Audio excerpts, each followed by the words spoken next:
again, that was Commander Mike Hopkins getting some clarification on some LIO checkouts. On screen is Toman Pesquet talking, who is off screen with Aki Oshide.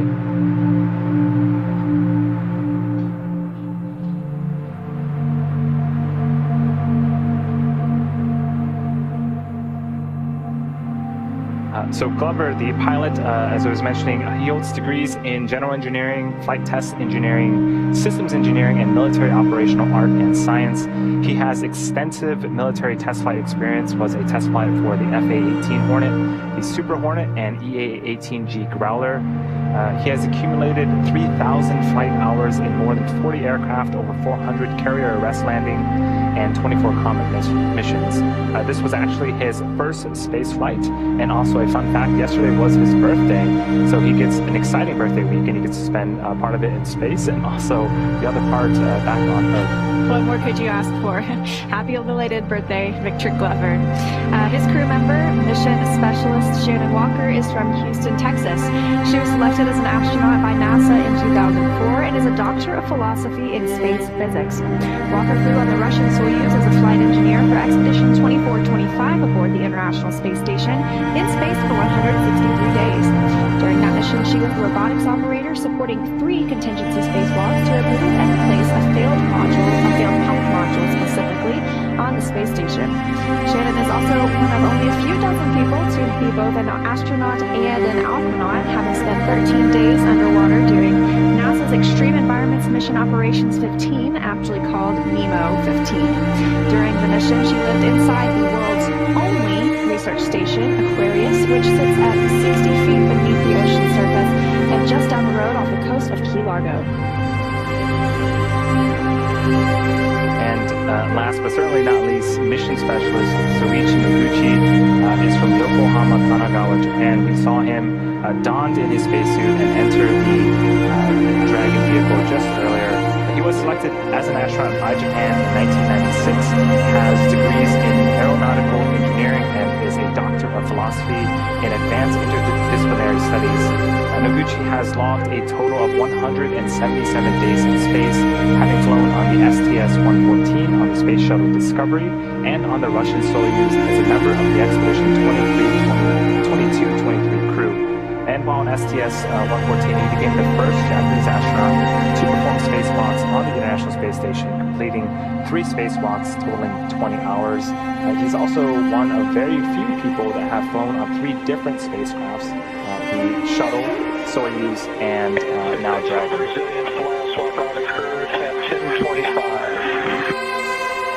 Happy 1025, thanks.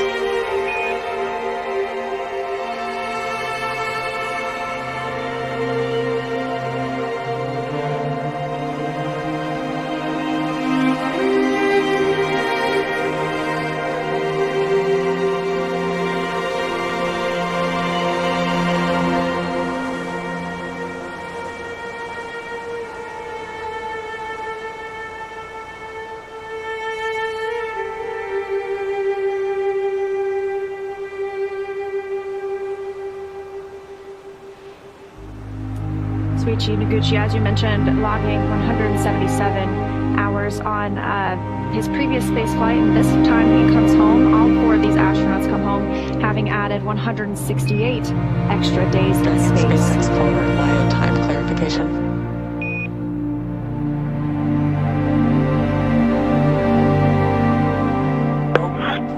Hey, we copied 10:25 for that bio time, and it is currently 10:22.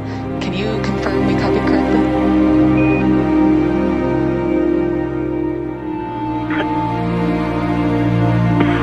Yeah, so my iPad got a little fast on it, so 10:22 works. Okay, 10:22.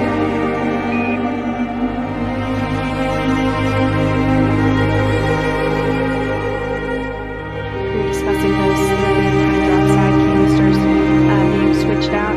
So we mentioned they're coming home with 168 days in space, these 4 crew members, and once they splash down, they will be breaking a record from the set by the final Skylab crew of 84 days, 1 hour, and 15 minutes in space by an American crewed spacecraft, and that was in February 1974. So just another first for crew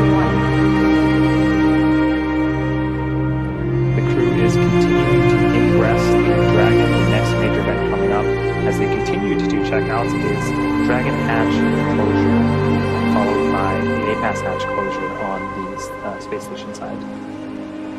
And we heard that Shannon Walker and Soichi Noguchi, we saw they were already in their suits prior to ingressing Crew Dragon. So they were able to get in their seats and plug in those umbilicals, which are part of the suits that allow for communications, data, and air as well to flow into the suit.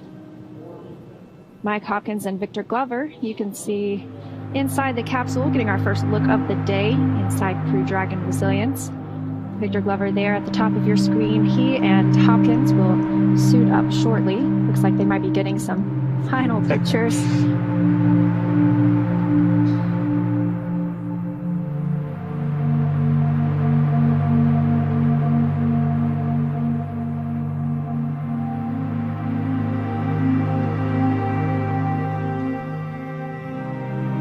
The hands that you see closest to your screen, that is from astronaut Shannon Walker. Again, the mission specialists don their suits before ingressing. Commander Mike Hopkins and pilot Victor Glover will don their suits after hatch closure. And it looks like they were just doing just that, closing that forward hatch.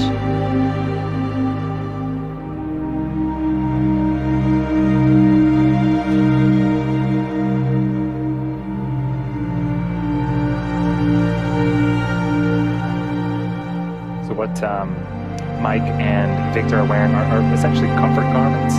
It's like athletic wear that they will wear underneath the suit.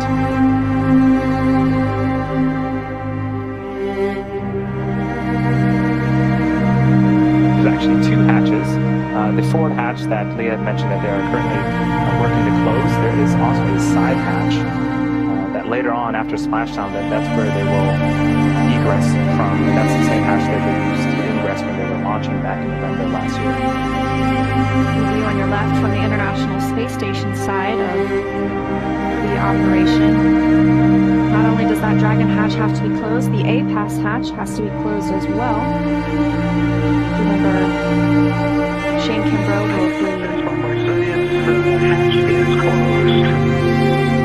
Copy, hatch closed.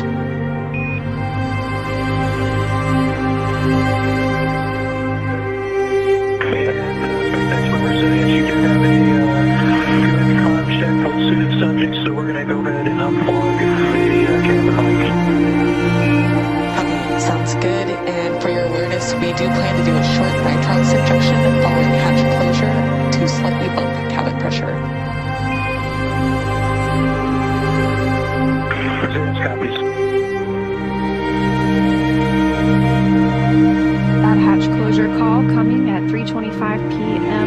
Pacific time as the International Space Station is flying 269 statute miles over the South Pacific Ocean. We also heard the call that they have good comms in their suits. Again, as Leah mentioned, there's an umbilical on the right thigh of the suit that will give the suit all the avionics and electronics they need, including the comms. It also provides air and gases.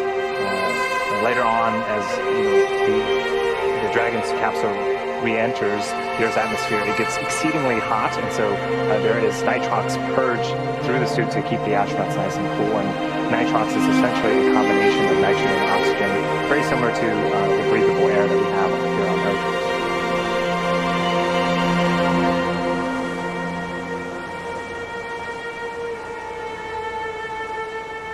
We were talking a little bit about those comfort garments. They serve another purpose as well. If you're familiar with compression socks, it's sort of a similar thing. They're orthostatic garments that these help the crew. They're sort of compression pants and squeeze their legs. That helps force the fluid from their legs up toward the upper part of their body when they come back to gravity. Helps everybody feel a little bit better after spending 6 months in space. And it looks like we do have some satellite handoffs. That is to be expected. They're part of the tracking data relay satellites that are stationed, I believe, in geostationary orbit, 22,000 miles above the Earth's surface. And so we expect them. We should get communications and video back here shortly. That is a view of mission control in Hawthorne, just to my left. The team here continues to support Dragon departure and docking. Eventually splash down later on today. Yeah, we should expect to get that communications back in just under 2 minutes now. But as we mentioned, SpaceX Hawthorne there, and we heard from Brandy Dean earlier in Mission Control Houston. The teams are still in joint operations, meaning they're working together, ensuring the safety and the proper execution of everything that happens today. And that'll occur until the vehicle Crew Dragon is outside of the approach ellipsoid. At that point, the International Space Station teams will continue monitoring the International Space Station as they do 24 hours a day, 365 days a year. And teams here in Hawthorne will be focused on Crew Dragon itself. So this Crew 1 team, they launched in November 15th of last year. It took them about 27 hours to get from Earth to the International Space Station and dock and open that hatch. Today is going to be a little different. After we undock, it'll take about 6.5 hours from the International Space Station to deorbit, re-enter the Earth's atmosphere, and eventually splash down in Panama City, off the coast of Panama City.